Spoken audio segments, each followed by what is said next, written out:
আবেদন করছি। সঙ্গে সম্মুখে আছে আমাদের ভক্তিমতী মহেশ্বরী দেবীতুল্লাহ পাত্রী ভক্তগণ। আপনাদের সকলের শ্রীপাদ পদ্মে আমার কোটি কোটি দণ্ডবত প্রণাম নিবেদন করছি। আপনারা সকলেই পরমভক্ত, সকলেই কৃষ্ণভক্ত, গৌরভক্ত। আপনাদের সম্মুখে পরিভাষার অনুষ্ঠানে কৃষ্ণকথা আলোচনা করা একজন পরমার্থ থাকা ব্যক্তির প্রয়োজন।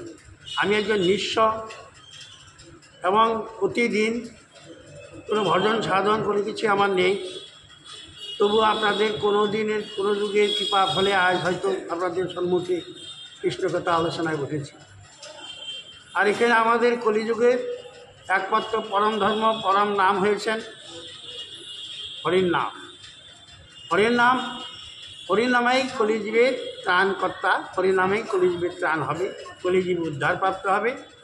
এটাই পরমার্থ। কৃষ্ণ চৈতন্য মহাপ্রভু নবদ্বীপে উদিত হয়ে করুণা করে তিনি আমাদের সকল জীবের জন্যই দিয়েছেন। সত্যতেতা দাপর কলি, সত্যতেতা দাপর তিন যুগেও যেটা কলির যুগে যেটা মানুষে পায়নি, জীবকে দেওয়া হয়নি, সেই এমনই একটি নাম, এমন একটি প্রথা জগতে ইনি বিলিয়ে দিলেন, যেটার জন্যে জীব একমাত্র হরিনাম করেই এই পরমার্থ জগৎকে প্রাপ্ত হতে পারে, অর্থাৎ এই কলির সংসার বিষাণল পার হয়ে যেতে পারে। কারণ নামের এমনই গুণ, একজন বলেছেন, ওরে মন তুই ভুলেছ কিবা সুখে, দিবাগত রাতি অসত পেশাল, কৃষ্ণ বলিতেন আরও, এমন দুর্লভ মানব জন্ম পেয়ে কি সুখে পাহাড়। হে জীব, এই যে সুন্দর মানব জন্মটা পেয়েছিলে, অনেক দুর্ভোগ ভোগ করে, অনেক জন্ম পার করে, অনেক কুহক জন্ম, অনেক জীব জানোয়ার পশু পাখি, অলিকুল ইত্যাদিকুল পার করে এসে তুমি এই শ্রেষ্ঠ মানব জন্ম, দুর্লভ এই জন্ম পেয়েছ। কেন এ সুখ, এই জন্মটা কেন তুমি এমনিই কাটাও? হরির নাম তো নিলে না, সারাদিন কি, সারাদিন তোমার অশত পেশালেই কেটে যায়, কিন্তু কৃষ্ণ নাম নিতে পারো না। এটাই হলেন কলির দুর্ভাগ্য জীবের। জীবের দুর্ভাগ্য কি, যে তারা হরির নাম নিতে পারলেন না। দেখি নিতে পারে, তবে আমরা কি করছি? কেউ কেউ বলতে পারে যে তাহলে আমরা যেখানে বসেছি আমরা কি করছি? না, যারা নিচ্ছেন তাদের ক্রিয়াটা হবে। তাই মধুরং মধুরং মেতৎ মঙ্গল মঙ্গলানাম, সকল নিগম পল্লী সৎফলং চিৎস্বরূপম, শক্তিরপি পরিহিতং শ্রদ্ধায় হেলয় বা ভিগুবর্ণর মাত্রং তাদের কৃষ্ণ নাম। কী বলেছেন? এই যে মধুর নাম, জীব হেলায় যদি নেয় তবু তার নামের ক্রিয়া ঘটবে, অবহেলায় যদি নেয় তাও ক্রিয়া ঘটবে, এবং কেউ যদি নিরপরাধভাবে এই নাম গ্রহণ করে তারও ক্রিয়া হবে। তাহলে কেউ যদি হেলায় নেয় তারও ক্রিয়া, যে অবহেলায় নেয় তারও ক্রিয়া হবে। এ নামের এমনই একটি গুণ, হেলায় হোক অবহেলায় হোক, যে কোনো প্রকার নামকে গ্রহণ করা উচিত। নাম গ্রহণ করাই জীবের কর্তব্য। এক কৃষ্ণ নামে করে অপরাধের বিচার, এক কৃষ্ণ নামে করে অপরাধের বিচার। কৃষ্ণ নাম নিলে না থাকে অপরাধীর বিকার। এই যে অপরাধ, আমরা যদি কৃষ্ণ নামে অপরাধের বিচার করব, আমরা যদি আবার সেই পুনরায় সেই কৃষ্ণ নাম নেই, তাহলে আমাদের যদি কোনো অপরাধ হয়, ওই অপরাধ বিকার ঘটবে না, অর্থাৎ তার কোনো ক্রিয়া, অর্থাৎ বিপরীত ক্রিয়াটা তার হবে না, তার ক্রিয়াটা তার পক্ষে যাবে। অতএব নামের এমন গুণ, নামের এমনও গুণ আছে, তাই তার মধ্যে সর্বশ্রেষ্ঠ নাম সংকীর্তন, নিরপরাধে লইলে নাম পায় কৃষ্ণ প্রেমধন। সবচেয়ে সর্বশ্রেষ্ঠ নাম সংকীর্তন, নিরপরাধে যদি লয় নাম, নিরপরাধে লইলে নাম পায় কৃষ্ণ প্রেমধন। অনায়াসে ভবক্ষয় শ্রীকৃষ্ণ সেবন, অনায়াসে ভবক্ষয় হবে তার কৃষ্ণ সেবা যদি করে, কৃষ্ণ সেবা যদি করে, কৃষ্ণকে যদি ভজনা করে, অনায়াসে ভবক্ষয় শ্রীকৃষ্ণ সেবন। একটু নামের বিনিময়ে পায় এত ধন। একটু নাম করেই আপনি কৃষ্ণকে পেতে পারেন, নামেই আপনাকে কৃষ্ণকে তরাই নিতে পারে। সেই নাম আমরা সকলে নিতে হবে, কারণ সেই নামের মধ্যেই সব কিছু রয়েছেন। প্রহ্লাদ অনেক নামের মাধ্যম দ্বারাই প্রহ্লাদ কী পেলেন? ভগবান শ্রীহরিকে দর্শন পেলেন। নৃসিংহ রূপে হলেও তাকে দর্শন দিয়েছিলেন তো। আর সেই ভক্তের কথায়, প্রহ্লাদের ভক্তের কথায় আজ নৃসিংহদেব কী হলেন? তার সেই অগ্নিমূর্তিকে পরিত্যাগ করে তিনি আবার আশ্বস্ত হলেন। আশ্বস্ত হয়ে জীবের কল্যাণের জন্য তিনি বলে গেলেন যে জীব, আমার এই যে মূর্তি, এই অসময় মূর্তি আমি গ্রহণ করেছি কেবল ভক্ত রক্ষার জন্য। অতএব আমার যারা ভক্ত তাদের রক্ষা করার জন্য আমি প্রয়োজনে আবার নৃসিংহ মূর্তি ধারণ করব, যদি আমার ভক্তদের আমি বিনাশ হতে দেব না, এমন কথা। তাই নৃসিংহদেবকে আমরা অর্চনা করি, পূজা করি। তারপর আসুন ধ্রুব হরির নাম করিতে করিতে করিতে শ্রীহরিকে দর্শন পেলেন। শ্রীহরিকে দর্শন করার পর শ্রীহরি তাকে নির্দেশ দেন, ও ধ্রুব, তুমি যাও, আমার সংসার জগৎটা রয়েছে, সংসার জগৎটাও সংসার জগতে দিয়ে তুমি 100 বছর তুমি সংসার ধর্ম পালন করো, বা 1000 বছর তুমি সংসার ধর্ম পালন করো। তারপরে তোমার আমার প্রতি নাম থাকার জন্য, নামের ক্রিয়ার জন্য তোমার জন্য আমি একটি নতুন করে জগৎ সৃষ্টি করব, যে জগতে তুমি বাস করি। তাই ধ্রুবকে তার নামের গুণের ফলে ধ্রুবকে একটা অন্য জগৎ প্রাপ্ত করেছে, অন্য জগৎ দিয়েছে, অন্য জগৎ দিয়েছেন। ভক্তরা মনে করুন, হরিদাস ঠাকুর তার যবন হরিদাস যার নাম, তিনি সবসময় 3 লক্ষ নাম পূর্ণ করতেন। 3 লক্ষ নাম পূর্ণ করতেন। নবদ্বীপে তার নামের কীর্তনের ফলে সমস্ত নবদ্বীপবাসী অতিষ্ঠ হলেন, এবং তখনকার দিনে কুতার্কিক যারা ছিলেন তারা সকলেই কাজীর কাছে বিচার দিয়েছিলেন। আর সেই বিচারের কাজী তাকে দিলেন কি, যাও একে ধরে নিয়ে যাও, বাইশ বাজারে ব্যত্রাঘাত করো, বাইশ বাজারে ব্যত্রাঘাত করো। বাইশ বাজারে ব্যত্রাঘাত করার জন্য নিয়ে গেলেন, বাজারে বাজারে তাকে মারছেন। একমাত্র হরিদাসের মুখে কৃষ্ণ নাম, হরিদাসের মুখে একমাত্র কৃষ্ণ নাম, কৃষ্ণ কৃষ্ণ বলছেন। এত যে মারছেন তার প্রতি কোনো দুঃখ নেই, কিছু নেই, মনে হয় যেন তার শরীরে কোনো ব্যথা লাগছে না, ব্যথাই লাগছে না। এমনভাবে 22 বাজারে তাকে মারা হলো, কিন্তু তার দেহ হইতে প্রাণটা নির্গত হইলেন না, প্রাণটা উৎক্রমণ হইলেন না। তখন সেই পাইকগণ তাকে বললেন, তুমি কি পীর গো? তুমি কিংবা পীর পয়গম্বর নাকি?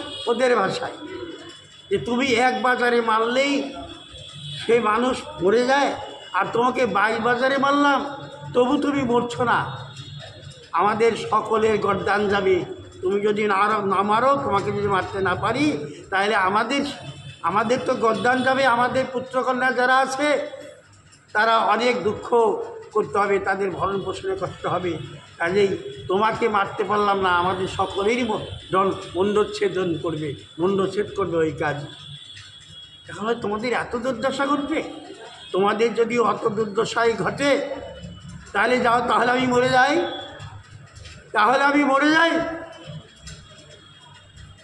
তখন তুমি মরে গেলে তো ভালো হয়। যে যাও, একটা কথা, আমি মরে যাব ঠিক, তবে আমার দেহটা তোমরা মাটির নিচে দিবে না, আমার দেহটা কবরস্থ করবে না। তবে কি করতে হবে? বলে আমি মরে যাব, তোমাদের বাঁচবে, তোমাদের কল্যাণ হবে, ওই কাজ আর তোমাদের কোনো উত্তোলন করবে না, তোমাদের কোনো শাস্তি দিবে না। অতএব তোমরা আমাকে কি ওই গঙ্গায় নিক্ষেপ করবে, আমাকে গঙ্গায় ভাসিয়ে দেবে। গঙ্গায় ভাসিয়ে দেওয়ার জন্য করলেন। তখন কী করলেন? এই যে নিলম্ব সমাধি আর সালম্ব সমাধিতে তিনি চলে গেলেন।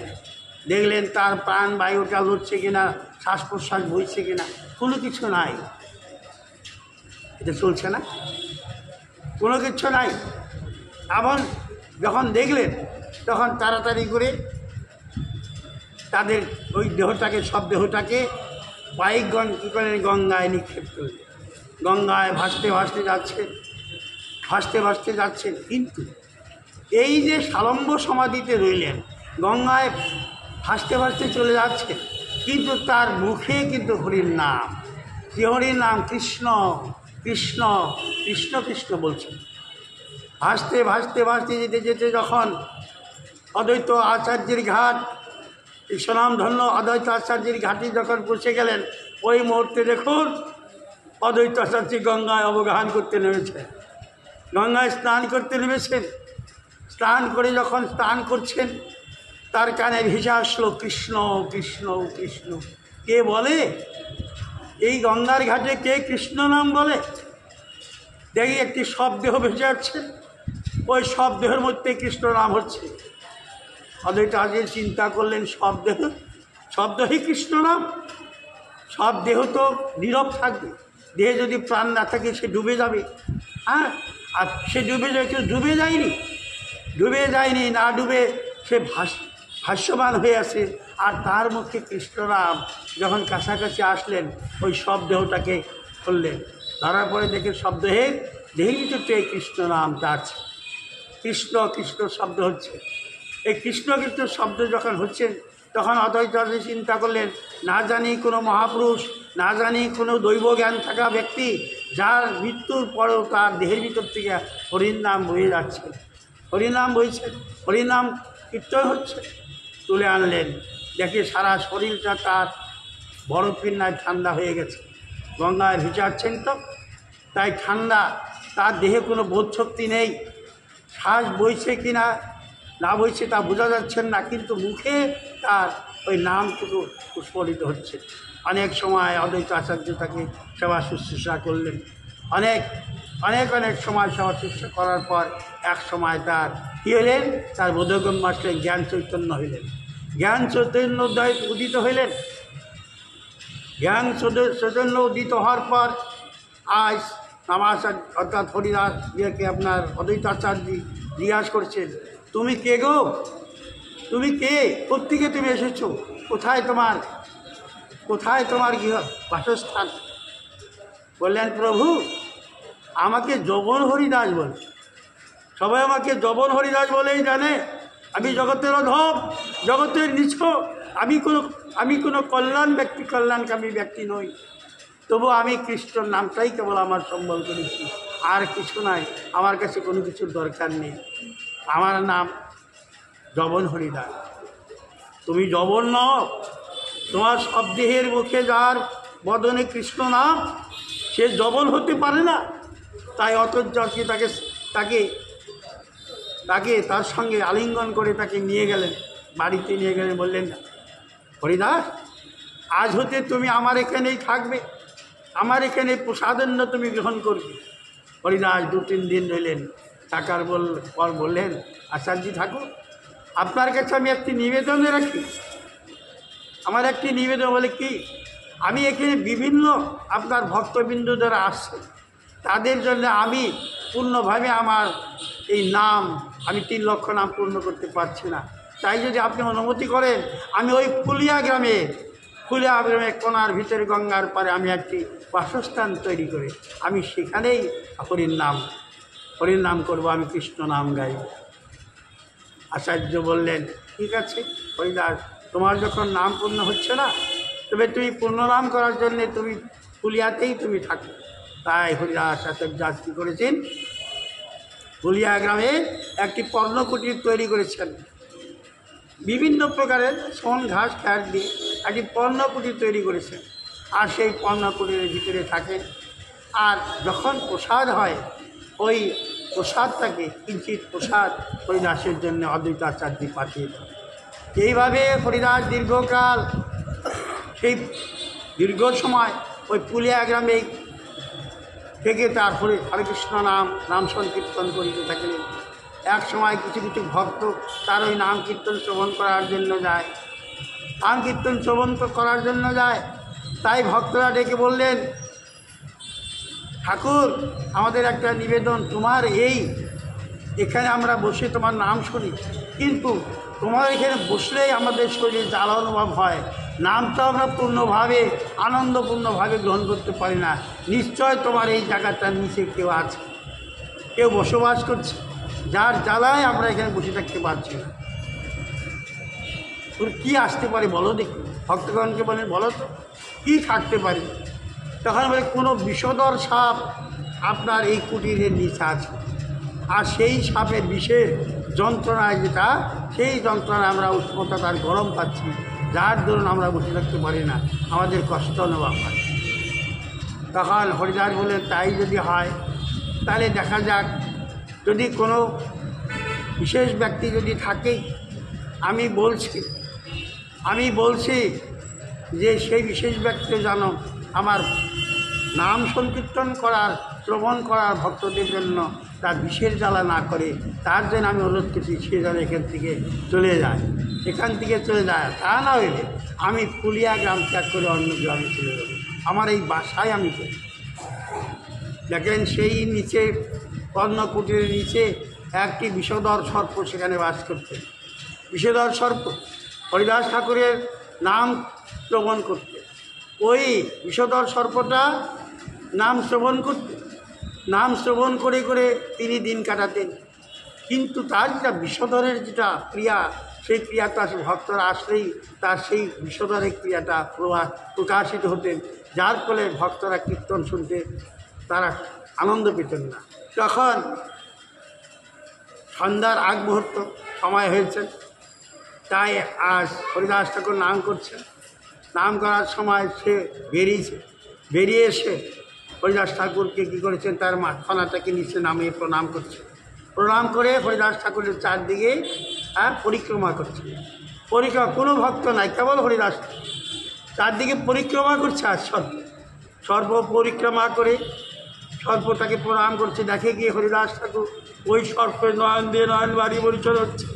সর্প যেন বলছেন, হে প্রভু, আমার তো বাক্য নেই, আমি শ্রবণ করতে পারি, কিন্তু আমি নিজে বলতে পারি না তোমার ওই হরির নাম শ্রবণ করে আমার কোটি জন্ম পাপের ফলে আমি আজ এই নাগ জন্ম পেয়েছি।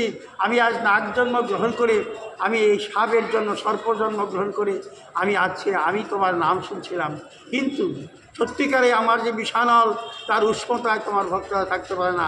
প্রভু, তুমি কৃপা করো, আমি যেন অল্প দিনের ভিতরে আমার এই সর্প জন্ম যেন উদ্ধার হয়, তোমার কাছে আমি তোমার নাম শুনতে পাবো না।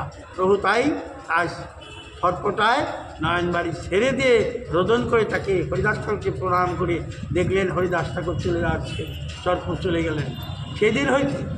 সেদিন হইতে আর সেখানে আর উষ্ণতা নেই, কোনো গরম নেই।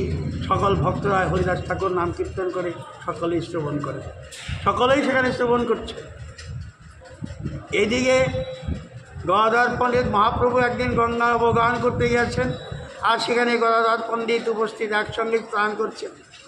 গদাধর মহাপ্রভু যখন স্নান করে ডুব দিয়ে যখন উঠেছেন, গদাধর পণ্ডিত দর্শন করলেন, প্রভু, তোমার পিঠে এত আঘাতের চিহ্ন কেন? এই আঘাত তোমাকে কে করেছে? গদাধরকে বলছে, গদাধর, তুমি তো আমার একটি স্বরূপ, তোমার কাছে আমি কি গোপন করব? আমার ভক্তকে যদি কোনো অন্যায়ভাবে কেউ অত্যাচার করে, আমার ভক্তের উপর যদি কোনো অন্যায় অবিচার হয়, আমি তখন থাকতে পারি না। তাই ভক্তকে রক্ষা করার জন্য আমি তার উপর ঝাঁপিয়ে পড়ি। এই যে আমার পিঠে দেখছো না, আমার পরম ভক্ত হরিদাস ঠাকুর, তার যখন বাজবাজারে ব্যত্রাঘাত করেছেন, আমি তাকে রক্ষা করার জন্য তার উপরে আমি আচ্ছাদন করেছিলাম। তাই সমস্ত ব্যত্রাঘাত আমার পিঠে আমি গ্রহণ করেছি, আমি আর ভক্তকে আমি রক্ষা করেছি। আমি জগতে জনমে জনমে আমার ভক্ত যারা হয়ে আসে তাদের আমি রক্ষা করার জন্য চেষ্টা করি। হে গদাধর, তখন কী করলেন? গদাধর বলছে, প্রভু, তুমি দাঁড়াও, আমার যদি কোনো জন্মের কোনো যদি পুণ্য থাকে, সেই পুণ্যর দ্বারা আমি তোমার পিঠে আমার হাত বলিয়ে দিতেছি, তোমার এই চিহ্ন যাতে দূরীভূত হয়। তাই কী করলেন? গদাধর পণ্ডিত আজ কৃষ্ণ চৈতন্য মহাপ্রভু সেই পিঠের যে আঘাতগুলি মসৃণ করছেন হাত দিয়ে। হাত যখন ভক্তের স্পর্শ পেয়ে ভগবানের শরীরের দাগ মসৃণ হয়ে গেলেন, আর রইলেন না। ভগবানের কৃপা, অর্থাৎ ভক্তের কৃপা তিনি প্রাপ্ত হয়েছেন। কারণ ভগবান চায় আমার ভক্ত আমার সঙ্গে সান্নিধ্য হোক। আমি কোনো পরম ভক্তের সঙ্গে আলিঙ্গন করে আমি নিজে পবিত্র হতে চাই। ভগবান নিজে ভক্তের সঙ্গে আলিঙ্গন করে পবিত্র হতে চায়। হরিদাস ঠাকুরের সঙ্গে ভগবান চৈতন্য মহাপ্রভু আলিঙ্গন করার জন্য বহুবার অগ্রসর হয়ে গেছেন। হরিদাস বলছে, না না, আমি নিচু, আমি দিনহীন, আমি যৌবন, আমি অস্পৃশ্য। তোমার ওই দেহ আমার সঙ্গে স্পর্শ করলে তোমার এই দেহটা পবিত্র থাকবে, অপবিত্র হবে। তাই প্রভু তোমার সঙ্গে আমি আলিঙ্গন করব না। প্রভু বলছেন, ও হরিদাস, আমি তোমার সঙ্গে আলিঙ্গন করতে চাই কি জানো? আমার এই দেহটাকে পবিত্র করার জন্য। আর সেই পবিত্রতা তুমি আমাকে দিবে না? বলে, প্রভু, আমার এই জ্ঞান যতক্ষণ পর্যন্ত প্রস্ফুটিত হয়ে আসে ততক্ষণ পর্যন্ত তুমি আমার এই দেহের সঙ্গে তোমার দেহ আমি মিলন হতে দেব না। কারণ আমি অস্পৃশ্য, আমি যৌবন ছিলাম, আমি নরকীট, আমি অধম। তাতে কী করে তোমার সঙ্গে, তুমি চৈতন্য মহাপ্রভু, কৃষ্ণ জনার্দন তুমি, আর তোমার সঙ্গে আমার আলিঙ্গন, এটা সম্ভব নয়। তাই হরিদাস ঠাকুর কোনোদিনই দিতেন না। সেই কৃষ্ণ চৈতন্য মহাপ্রভু নাম সংকীর্তন করিতে করিতে যখন তিনি চৈতন্য সত্তায় উদ্ভাসিত হলেন, যখন তার চৈতন্য প্রভু নাম হলেন যে তোমার আজ হতে নাম চৈতন্য, এটা কে দিয়েছিলেন? না, তাকে যিনি সন্ন্যাস দিয়েছিলেন, কিসের নাম? ভারতী সন্ন্যাস দিয়েছিলেন। সরস্বতী গোসাই দিয়েছিলেন, যাও নিমাই, আজ হতে তোমার নাম চৈতন্য গোসাই, তোমার নাম কৃষ্ণ চৈতন্য, তুমি কৃষ্ণ, সেই কৃষ্ণ চৈতন্য মহাপ্রভু যখন কৃষ্ণ নাম করিতে করিতে বৃন্দাবন যাবেন, সঙ্গে মাত্র একজন পারিষদকে নিয়ে তিনি কৃষ্ণ নাম করিতে করিতে যাচ্ছেন। কি সমুদর নাম! তার নামে প্রেমে জগৎমত্ত হয়ে গেছেন। তাই জঙ্গল পথে, জঙ্গলময় পথ দিয়ে যখন তিনি যাচ্ছেন, যাওয়ার সময় দেখে সম্মুখে অনেক ব্যাঘ্ররা সারি পাতে বসে আছে। জঙ্গলময় পথ তো, খুব ছোট্ট পথ দিয়ে যাচ্ছেন, ব্যাঘ্ররা লাইন পাতে বসে আছেন। পিছন থেকে তার যিনি আসলা ঝোলা টানতেন, তিনি বললেন, প্রভু, সামনে ব্যাঘ্র, তুমি দর্শন করো, দেখো।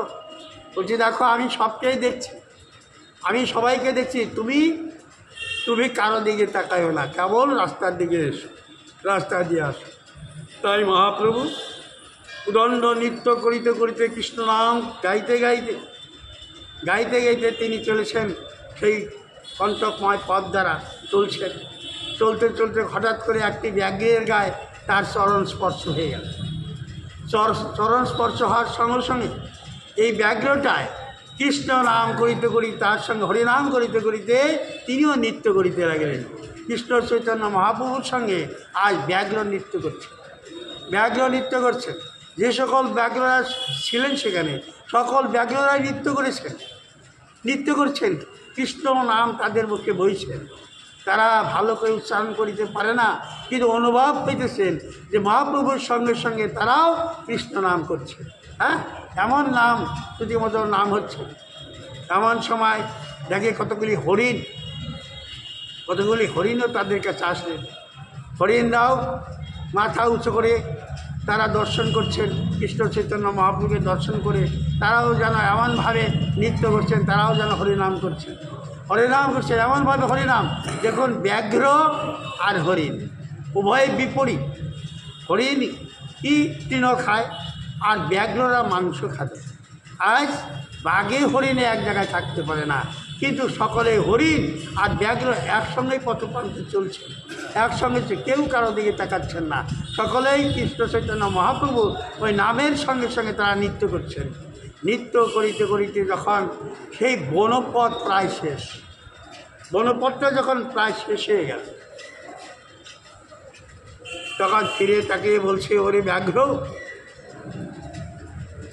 তোদের বন জঙ্গল শেষ হয়ে গেল, আমি তো এখন সদর রাস্তায় চলে যাব। কাজে তোরা যদি আমার সঙ্গে যাস, তোদের উপর অনেক পীড়া হবে। তোরা আর আমার সঙ্গে যাস নে, আমি তোদের আশীর্বাদ করছি। তোরা এই কৃষ্ণ নাম যা আজকে শ্রবণ করলি, এই কৃষ্ণ নাম এই ভাবনায় তোরা মুখ উচ্চারণ করতে না পারলেও এই কৃষ্ণ নামের শ্রবণের ফলে তোদের এই ব্যাঘ্রজন্ম অচিরেই তোরা নির্বাচন হবে, ব্যাঘ্রজন্ম তোরা পার হয়ে যেতে পারবি। কাজেই তোদের আর ব্যাঘ্রজন্ম বেশি দিন থাকবে না, তোরা উদ্ধারপ্রাপ্ত হবে। হরিণদের বললেন তোরাও হরির নাম কর, তোরাও একজন উদ্ধারপ্রাপ্ত হবে। তাই তখন থেকে সেই ব্যাঘ্রগণ এবং হরিণগণ কী করেছেন, ওই যে নামের প্রভাবে তারা মধ্যে মধ্যে ঘুরছেন, আবার উপর দিকে তাকে হরির নামের ভাবে তারা নৃত্য করছেন, নাম কীর্তন করছেন। এইভাবে তাদের মহাপ্রভুর দিনেই তারা পরিত্রাণ পেয়ে তাদের সেই ব্যাঘ্রজন্ম পার করে আবার তারাও মনুষ্য জন্ম প্রাপ্ত হয়েছিলেন। কাজেই মহাপ্রভুর এই যে নাম ধর্ম তিনি যা দিয়েছেন জীবের কল্যাণের জন্য, জীব নিলেই জীবের উদ্ধার প্রাপ্ত হবে, জীবের রাস্তা জীবের খোলাচা হবে। কাজেই তিনি যে নাম ধর্ম আমাদের দিয়েছেন, তো এই নাম আমরা সকলেই নিব। নিরপরাধে লইলে নাম পায় কৃষ্ণ প্রেমধন। তাহলে নিরপরাধ আবার কি না, নিরপরাধের ভিতরে কথা আছে, সেটা হলেন অপরাধ যাতে না হয়। যেমন 10 প্রকারের নাম অপরাধ আছে। কোনো বৈষ্ণব দর্শন করলে যদি কৃষ্ণ নাম মুখে উচ্চারণ না হয় তাহলে অপরাধ অবশ্যম্ভাবী তার ঘটবে, সে যতই নাম করুক না কেন। কাজে বৈষ্ণব অপরাধ যাতে তার ভিতরে না আসে, বৈষ্ণব অপরাধ হইলে তার নামে ক্রিয়া ঘটবে না। কাজে বৈষ্ণব অপরাধ যাতে না হয়। কৃষ্ণ চৈতন্য যুগের দিনে স্বরূপ গোস্বামী যখন বৃন্দাবনে বসেছিলেন, বৃন্দাবনে বসে থাকা অবস্থায় অষ্টবক্র মুনি, যার বেকার সিধা করে হাঁটতে পারত না, তাই তিনি কিন্তু পরম বৈষ্ণব, তিনি ভগবত উপাসনা ভগবত ভাবে সব সময় থাকতেন। তো তিনি একদিন বাহিরে বের হতেন না, কারণ বক্র মানুষের দেখে তাকে হাস্যকাব্য করবে, এই হাস্যকাব্যের ভয়ে তিনি বেশি বাইর হয় নাই। একদিন তিনি মনে করলেন যাক ওই স্বরূপ গোস্বামীর কাছে কিছু কৃষ্ণকথা শোনা যাবে, যাই বহুদিন বৈষ্ণবের মুখে কৃষ্ণকথা শ্রবণ করি নাই, আজকে একটু যাই না কৃষ্ণকথাটা শ্রবণ করি। এই কৃষ্ণকথা শ্রবণ করার জন্যে আজ অষ্টবক্রমণী বেঁকাবেঁকি হতে হতে চলে গেলেন। যে যখনই স্বরূপ গোস্বামী ওই আশ্রমের সম্মুখে গেছেন, স্বরূপ গোস্বামী হেসে দিয়েছেন, হাসছেন, কলকল করে হেসে দিয়েছেন। এই হাসা দর্শন করে আজ ওই অষ্টবক্র ওই মুনির কি হলেন, ধারণা হলেন কি, ও আমাকে দর্শন করে হাসলেন। স্বরূপ গোসাই তুমি বৈষ্ণব হয়েছ, আমাকে দর্শন করে তুমি হাস্য করলে। কিন্তু দেখুন এই যে কখনো কখনো অজ্ঞাতভাবেই কখনো কখনো দোষ অর্পিত হয়ে যায়, অজ্ঞাতভাবে অপরাধ ঘটে যায়, অজ্ঞাতভাবে। অর্থাৎ স্বরূপ গোস্বামী তাকে দর্শনই করলেন না, অথচ বৈষ্ণব আসলেন, হাসলেন অন্য কথায়, হ্যাঁ অন্য কথায় হাসলেন, আর তাতেই বৈষ্ণব মনক্ষুণ্ণ হয়ে চলে গেলেন। কেন হলেন, কেন কীভাবে তার দোষের অপরাধ হলো না, স্বরূপ গোস্বামী তখন স্বরূপতে নেই, তিনি বাহ্য দৃষ্টিতে নেই, তিনি আবেশে আছেন, ঊর্ধ্বনয়নে আবেশে আছেন, ঊর্ধ্বনয়নে আবেশে আলোকের ঘরে দর্শন করছেন বৃন্দাবনে। কি শ্রীমতী রাধিকা কৃষ্ণের সঙ্গে দুজন একসঙ্গে আছেন।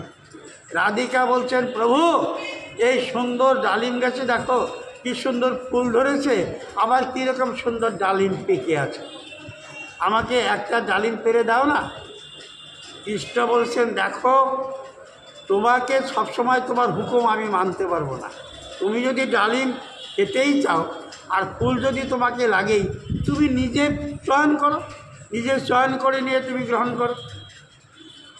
বারবার শ্রীমতী রাধিকা বারবার তাকে লম্ফ দিয়েছেন, জাম করেছেন, লম্ফ দিচ্ছেন ওই ডালিমটাকে ধরতে, ডালটাকে ধরবেন কিন্তু ধরতে পারছেন না। বারবার অনেকবার যখন চেষ্টা করলেন কোনো রকম হাঁপিয়ে গেছেন, কোনো রকম পারছেন না। রাধিকা কৃষ্ণের দিকে তাকাচ্ছেন, প্রভু তুমি আমি লাফাচ্ছি আর তুমি দর্শন করছো। আমি লাফাচ্ছি, তুমি দর্শন, তোমার আমার প্রতি তোমার কোনো কৃপা নেই, কোনো ভরসা নেই। বা ঠিক আছে, তুমি যখন পারছো না, তা ঠিক আছে, আমি তোমাকে, তুমি ধরো, আমি তোমাকে উচ্চ করে ধরে রাখি। তাই আজ কৃষ্ণ শ্রীমতী রাধিকাকে উচ্চ করে ধরেছে, উঁচা করে ধরেছে। আর এমন সময় ডালিম গাছটা যখন ধরেছেন, ডালিম ডালটা ধরেছেন, ডালটা যখন ধরেছেন ডালিম পারবে, এমন সময় কৃষ্ণ তার মাথাটাকে, ঘাটটাকে সরিয়ে নিয়েছে। সরিয়ে নিয়ে শ্রীমতী রাধিকা আজ ডালিম গাছের সঙ্গে দুলছেন, দোলন খেলছেন। রাধিকা দোলন খেলছেন। এই দোলন খেলার দর্শন করে আজ কিরূপ গোস্বামী ওটা দর্শন করছে না, দর্শন করে তার দোলন খেলা দেখে হাসছে। আর কৃষ্ণ পাশে দাঁড়িয়ে কি মিষ্টি মিষ্টি হাসছেন, বা বক্র, অর্থাৎ ত্রিবক্র হয়ে, অর্থাৎ ত্রিমূর্তি ধারণ করে তিনি বক্র হয়ে ওই দর্শন করছেন। আর রাধিকা জ্বলছেন। এইটা দর্শন করে যারা আনন্দে পেয়েছেন, কিরূপ গোস্বামী আনন্দিত হয়েছে। আনন্দিত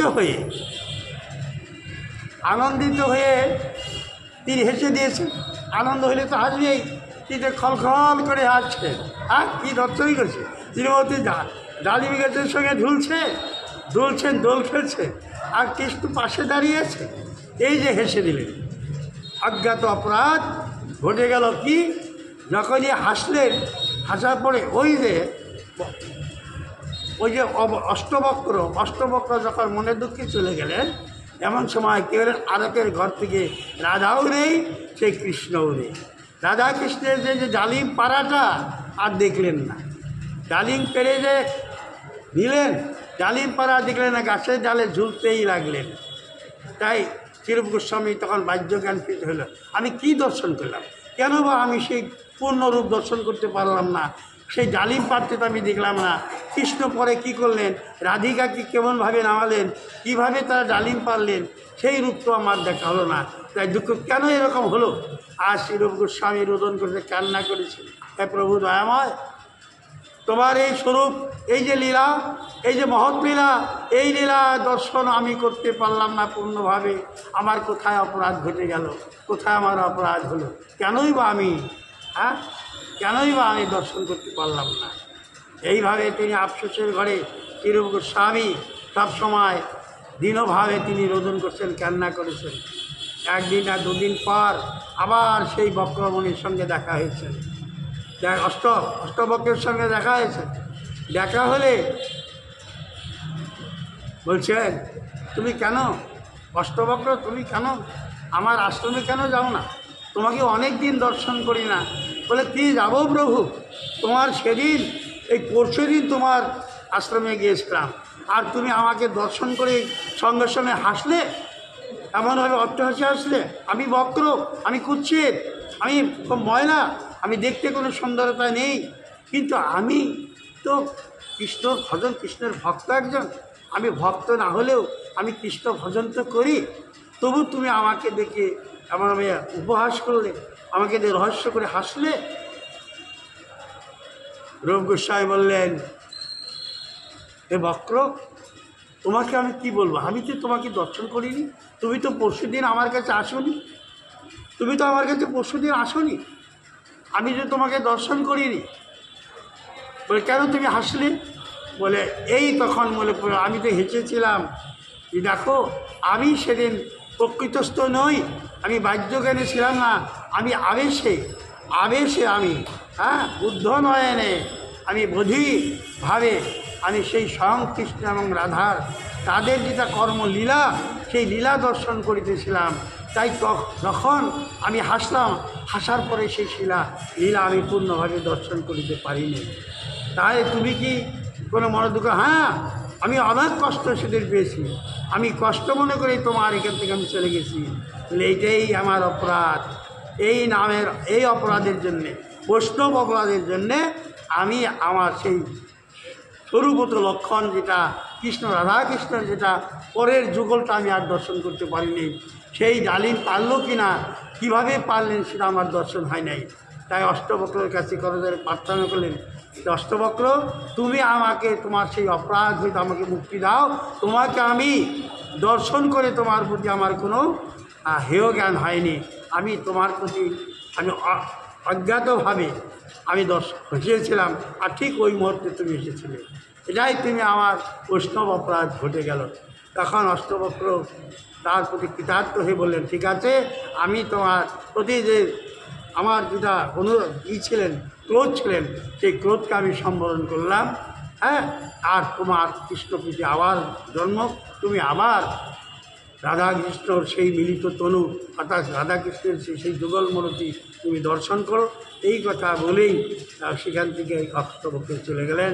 আর চির গোস্বামীও সেখান থেকে তখন এখানে দেখুন, অজ্ঞাতভাবে বৈষ্ণব অপরাধ ঘটতে পারে। তাই বলছে নিরপরাধে লইলে নাম পায় কৃষ্ণ প্রেমদর। আমরা যদি নিরপরাধভাবে করে নাম নিতে পারি, হরে কৃষ্ণ নাম গাচ্ছি গো, নাম গাইতে গাইতে এমন একজন ব্যক্তি আমার পাশ দিয়ে কেটে গেল। হ্যাঁ, পাশ দিয়ে কেটে গেল, তাকে হরে কৃষ্ণ নামও গাচ্ছি, আবার ঘুরে তাকাচ্ছি। হ্যাঁ, সে কতটা যুবতী, কতটা সুন্দরী, তার সৌন্দর্যটা আমি লক্ষণ করলাম। আবার একজন অগ্রদিকে যাচ্ছে, আমি পিছন থেকে হরির নাম গাচ্ছি, সে আমাকে ঘুরে তাকালো। কেন? যে কৃষ্ণ নাম গাচ্ছে, তাহলে কোন সাধু আসলেন? কোনো সাধু মন্ত্রই তো আসবে, যে সাধু মন্ত্র আসবে, সে কৃষ্ণ নাম গাচ্ছে, আমি একটু দেখি সাধু দর্শন হবে। সে দর্শন করতে গেলেন সাধু, আর যে কৃষ্ণ নাম গেলেন তাকে দর্শন করার জন্য কৃষ্ণ নাম গিয়েছেন। অপরাধ ঘটবে না? অপরাধ হবে না? এই নাম করিতেই অপরাধ ঘটে গেল। এই বলেছেন যে নিরপরাধে লইলে নাম পায় কৃষ্ণ প্রেমধন। কৃষ্ণ প্রেমধন পেতে হলে নিরপরাধভাবে আমরা নাম গ্রহণ করতে হবে, আর নামটাকে সুস্থির ভাবে নাম গ্রহণ করতে হবে। কাজে কৃষ্ণ নাম সকলেরই, তাই বলেছেন এককৃষ্ণ নাম যদি লয় বহুবার, এককৃষ্ণ নাম যদি লয় বহুবার, তাহে যদি নাহে প্রেম নহে অস্ত্রদান। এক কৃষ্ণ নাম বহুবার গ্রহণ করলেন, তাতে যদি কারো দেহে প্রেম না আসে, প্রেম যদি উদ্ভাসিত নয়, নয়ন বাড়িতে যদি দুপুরটা নয়ন বাড়ি পরিষ্কার না হয়, তাহলে কী হবে? তাই বলেছেন যে এককৃষ্ণ নাম যদি লয় বহুবার, তাহে যদি নয় প্রেম নয় কৃষ্ণদার, অবশ্য জানিবে তাহে অপরাধ প্রচুর, কৃষ্ণ নামের বিষ তাহে না হয় অঙ্কুর। তাই আমি সেই মহাদেহ ব্যক্তি, অপরাধ আমার দেহের ভিতরে বোঝাই, তাই কৃষ্ণ নামে আমার প্রেম জন্মিল না, আমার নয়ন বাড়ি পরিচ্ছন্ন হলো না। তাই আপনাদের কাছে আমি আশীর্বাদ প্রার্থনা কামনা করি, আপনারা আশীর্বাদ করবেন যাতে আমার দেহে আমার কৃষ্ণ নাম যাতে আমার দেহে আসে, আমার যদি প্রেম যাতে নির্গত হয়, আমার নয়ন বাড়ি যাতে পরিচ্ছন্ন হয়। আপনাদের কাছ থেকে আমি সেই কৃপায় প্রার্থনা করলাম। তাই জয়নিতাই জয়গু। আজকের আলোচনা আস্তে আস্তে অনেক দূরে এসে পৌঁছেছি। আজকের আলোচনা এখানেই সমাপ্ত। এখন একটু ভাগবত সম্মুখে আসে, 2টি শ্লোক মাত্র আলোচনা করেই আজকের ভাগবতের বিশ্রাম হবে। 8:15 বেজে গেছে। জয়নিতাই জয়গৌর। আজকের ভাগবতের আলোচনা ভুল ত্রুটি আপনাদের কাছে এখনও ক্ষমা প্রার্থনা করছি। আপনারা সকলে ভক্তদের কাছে যেন আমার কোনো অপরাধ না হয়, সেটাই কৃপাবান হয়ে আপনারা করুণা করবেন। জয়নিতাই জয়গৌর।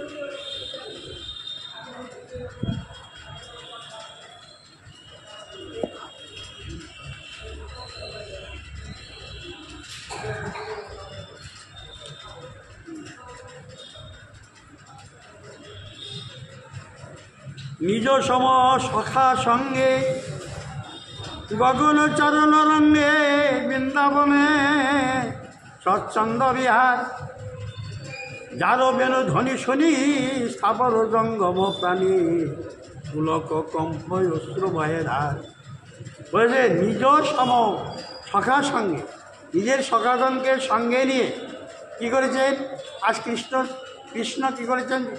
জনার্দন তিনি সখাগণকে সঙ্গে নিয়ে আজ গোচারণ করতে বনে প্রবেশ করেছেন, জঙ্গল অর্থাৎ গোচারণ মাঠে চলে গেছেন। আর বৃন্দাবনের স্বচ্ছন্দ বিহার, আর বৃন্দাবনের ভিতরে তার স্বচ্ছন্দ আনন্দে তিনি বিহার করছেন, ঘুরে বেড়াচ্ছেন। কে? কৃষ্ণ জনার্দন। তার সঙ্গে কে? শ্রীরাম সুদাম সখাবিন্দু যারা ছিলেন, এরা সকলেই ছিলেন, বলরাম ইত্যাদি সকলেই ছিলেন। তাদের নিয়ে বৃন্দাবনে স্বচ্ছন্দ বিহার করছে। যার বেন ধন শনি সাবর জঙ্গম প্রাণে পুলক কম্প অশ্রুবায়ে ধার। আর তার সেই যে বেণুকর, তার বেণুটা হাতে নিয়েছেন, তার বেণু হাতে নিয়ে বেণু যখন ধ্বনি করেছেন, সেই ধ্বনি শ্রবণ করে স্থাবর এবং জঙ্গম, স্থাবর যারা যারা জন্ত্রে অর্থাৎ মাটিতে বাস করে, আর কি আবার বলছে জঙ্গম, যারা গাছপালার ভিতরে উপরে উপরে যারা উড়ে বেড়ায়, জঙ্গম প্রাণী, সকলেই পুলক কম্প অশ্র বহেদার, তার সকলেরই সেই ধ্বনিতে পুলক হয়েছেন। তাদের দেহের ভিতরে উদ্ভাসিত প্রেম উদ্ভাসিত হয়ে তারা নয়নবাড়ি পরিবেশন করছে। নয়নবাড়ি বলছেন কার?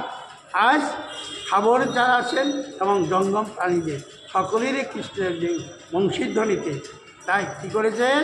তাদের পুলকষ্ট নিবেদন হয়েছে। আমরা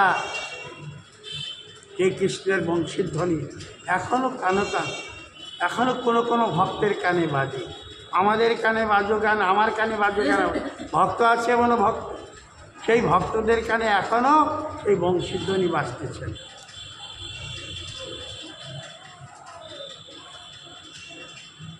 মুক্তাহার বকপাতি ইন্দ্রধন পিঞ্জততি পীতাম্বর বিজুরি সঞ্চার কৃষ্ণ নবজলধর জগত শস্যই উপর বরিশয়ে লীলামৃত ধার।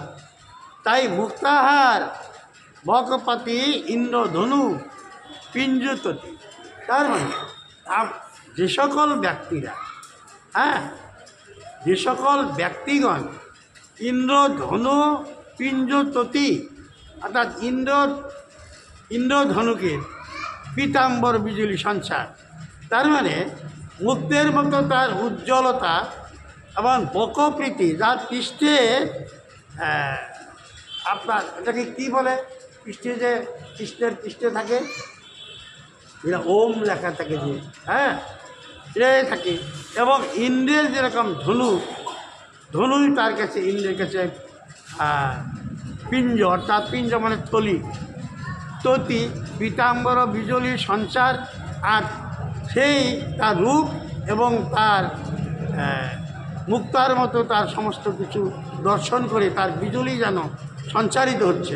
বিজলি মানে কি? যেরকম বিজলি চমকে তবে কীরকম আলোকিত হয়। কৃষ্ণ নবজলধর, কৃষ্ণ নবজলধর জগৎ শস্য উপর, তিনি তার ইচ্ছাতেই কর্ষণ, কৃষকরা করে কর্ষণ, আর কি কৃষ্ণ করে বরিশন। কৃষ্ণ করে বরিশন, কৃষকের কর্ষণ।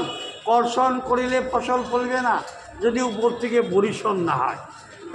কর্ষণ করেছেন, কর্ষণ করে যদি বরিশন না হয় তাহলে কোনো ফসল ফলবে না। তাই বলছে কৃষ্ণ নবজলধর, তিনি নবজলধর জগৎ শস্যের উপর, জগতের শস্য তিনি প্রদান করেন।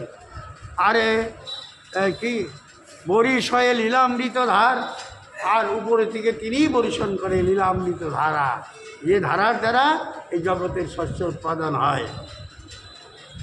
তাই মাধুর্য ভগবত্যাসার, আবার কি তার ভিতরে মাধুর্য রস রয়েছেন। মাধুর্য ভগবত্যাসার ব্রজে কৈল পরছার, তাহা সুখ ব্যাসের নন্দন। তাই মাধুর্য রস ভগবত্যাসার, তিনি যে ভগবত্তার শক্তি, এই ভগবত্তার শক্তিকে তিনি পরিবেশন করার জন্য তিনি ব্রজে কী করলেন? প্রচার করলেন। কি ব্রজরস, তিনি ব্রজরস প্রদান করেছেন। তাহা সুখ ব্যাসের নন্দন, সেই কথাগুলি সুখদেব ব্যাসের নন্দন, সেগুলি জগতে তার ভাগবত রচনার মাধ্যম দ্বারা প্রকাশিত করেছেন। তাই স্থানে স্থানে ভাগবতে বলিয়াছে জানাইতে, যাহা শুনে মাতে ভক্তগণ। তাই স্থানে স্থানে সুখদেব ভাগবত শাস্ত্রের মাধ্যমে ব্যাসদেব যেটা রচিত করেছেন তার ভিতরে বর্ণনা করেছেন। কার জানিয়েছে? কাকার? যাহা শুনি মাতে ভক্তগণ, যে কথা, যে লীলাগুলি শ্রবণ করে ভক্তগণ মাতিয়ে থাকেন, তার শ্রবণে মত্ত হয়ে যান, সেই লীলা পরিবেশন করার জন্য ভাগবতে সুখদেব গোস্বামীর মুখস্থিত বাণীর দ্বারা সেই লীলাকে পরিবেশন করেছেন। যাক, আগামীকাল এই ভাগবতের বাকি যে কোনো কথা আলোচনা আগামীকাল হবে। আজকের ভাগবতের এখানে সময় হয়ে গেছে, ভাগবতের বিশ্রাম দিচ্ছি। আজকের ভাগবতের যে সমস্ত কথা আলোচনা হলো, এর ভিতরে যা ভক্তদের কাছে যদি কোনো অপরাধমূলক কথা বলে থাকি, সকলে নিজ নিজ কৃপা আগুনে ক্ষমা করবেন। জয় নিতাই, জয় গৌর। আজকের ভাগবতের এখানে বিশ্রাম। শ্রী নিতাই গৌর সীতারাম প্রভুপাদে হরি হরি বল। সাধু বৈষ্ণব প্রভুপাদে হরি হরি বল, হরি বল।